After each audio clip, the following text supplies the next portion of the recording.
Hey, what's up everyone? Jason Turley here, back with more picoCTF, capture the flag for beginners, made nice and easy. I'm on the Pico Gym website, and you can see I'm in the reverse engineering category, filtered for only picoCTF 2023. So we can see all the challenges listed here.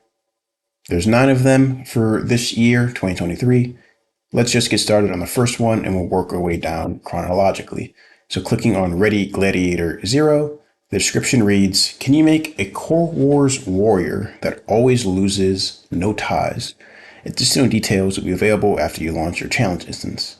Okay, so let's click the button to launch our instance. Your opponent is the imp. The source code is available here. If you wanted to pit the imp against itself, you could download the imp and connect to the Core Wars server like this. And then they give us this netcat with hostname and port, and then redirect the contents of imp.red into here. So what is this file? Let's right click and copy it. I open up my terminal and I'm already inside this directory that I created, YouTube picoCTF 2023, reverse engineering. Let's create Ready Gladiator 0, Ready Gladiator 0, just a nice little working folder. Let's go into it, and then let's download that challenge file. Oops, paste it in there. Imp.red was saved. We can look at the file type of it. It's just ASCII text, human readable code, so we can cat it out. We see what appears to be some type of comment, some type of remark. Redcode, name is imp.ex, and then assert 1. And then move 0, 1, and end. So this looks like assembly language. If you're familiar with x86 or ARM or MIPS, they have very basic rudimentary syntax and code, stuff like move, add, store, load, just very primitive commands, right? Instructions, if you will. So I don't know if this is like coordinates, move to coordinate 0, 1, like in Battleship or something like that, and end. So if we come over here, we see the name of this game is Core Wars. I'm not really sure what that is. So let's do a quick Google search, Core Wars. We hit enter. Okay, Core Wars is a programming game in which 2 or more programs run in a simulated computer. Interesting. Let's open this up. That's super small, so let's zoom in. So 2 or more programs run in a simulated computer with the goal of terminating every other program and surviving as long as possible. Known as warriors, these programs are written in assembly language called Redcode. Okay. So that is some type of custom assembly language called Redcode. And so these are our warriors, and our warrior is the imp. Let's run this command that it told us to, right, to make the imp fight itself. So I can just highlight this, come back here and paste it in, smash the enter key. It looks like it runs our code here. It asks us to submit our warrior. And then our warrior is right there. Rounds 100.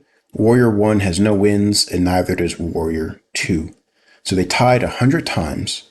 And then it says, try again. Your warrior must lose all the rounds with no ties.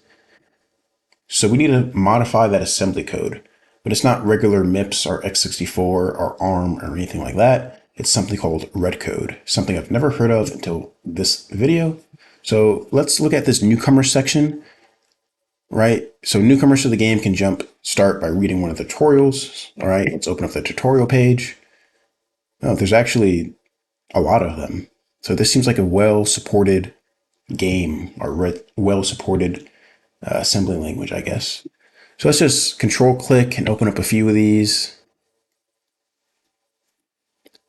All right, contents, preface, beginner's guide to Redcode. There aren't too many beginners interested in the game of Core Wars these days. Of course, this is quite natural. Not that many people would consider optimizing assembly code to be fun. That is true. I guess we are kind of in the minority. When you want to get started with programming, you usually pick something like Python or Java or JavaScript. You don't really pick assembly to get started unless you really, really want to do reverse engineering or low-level stuff from the get-go. But one reason for the high starting threshold may be the difficulty of finding information on the very basics of the game. There are many good documents around, but most of them are either too technical, outdated, too hard, or simply incomplete. So they wrote this guide for those reasons. They want to guide newcomers to play Core Wars.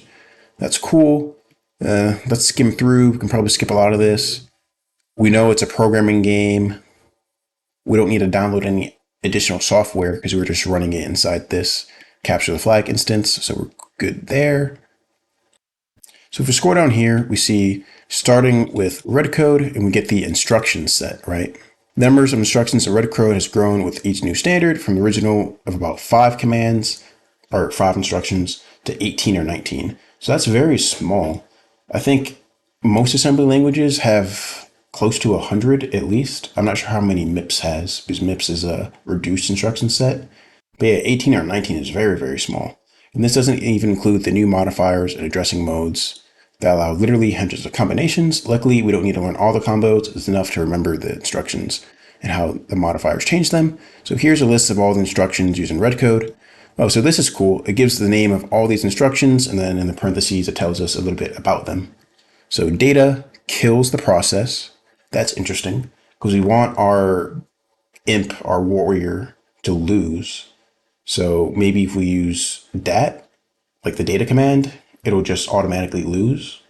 So move copies data from one address to another. So over here, we saw move 0, 1.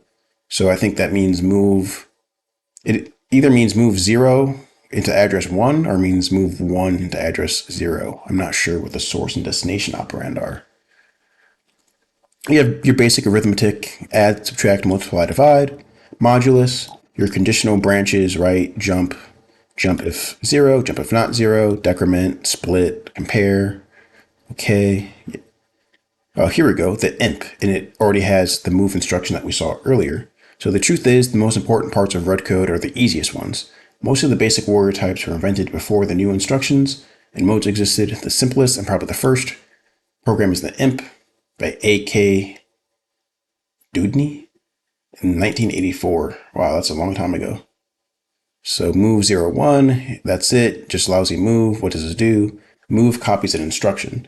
So you should recall that all addresses in Core Wars are related to the current instruction, so the imp in fact copies itself instruction just after it. So it copies itself one instruction forward. Okay. So it just keeps doing this and it fills the core until it again keeps running and happily. So it keeps on running happily in circles for infinity. That's interesting. Then we get the dwarf and so on and so forth. But let's come back here. Let's modify this. Instead of making this a move, let's change that to data, right? Because that makes it, I guess, kill itself or end the process. So let's copy imp to, something else. What should we name our warrior? Instead of imp, let's name them MVP, because you guys are the real MVP. Let's open that up. Let's change this to most valuable programmer, the same for warrior. Instead of move, let's make this dat for data. Hit the up arrow a couple of times, and then redirect the output of move.red into this instance. We smash the enter key. All right, it prints it out here, not once, but twice. Warrior 1 has no wins, Warrior 2 has 100 wins, and then it says, you did it, picoCTF, hero to 0, all might. So there we go, there's our flag. We can copy that, and we can slam it in here.